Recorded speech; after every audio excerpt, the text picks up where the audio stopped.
U susret novoj godini Srbija voz organizovao je posebne polaske vozova u 7 gradova za mališane i njihove roditelje.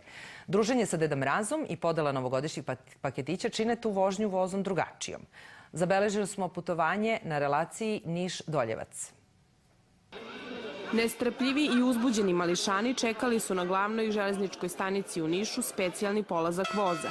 Prepoznatljiva sirena i pozdrav Deda Mraza sa mesta mašinovođe označili su početak vožnje. I za mlađe i za starije je to poseban doživljaj.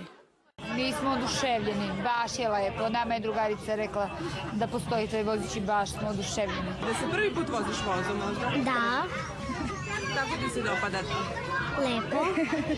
Ne znam šta ću da dobim, ali sviđa mi se. Ovo je veća radost za nas odrasle nego za decu.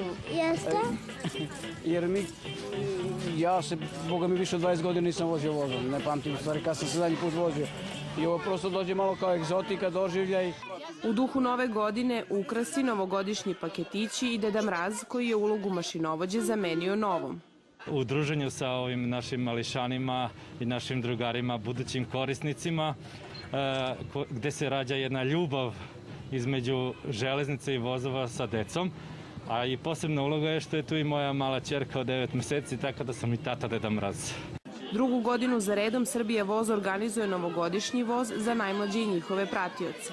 Sa velikim zadovoljstvom mi zaposleni smo prišli ovom izazovu i oduševljeno zajedno sa našim najmlađim očekujemo i učestvujemo u isti.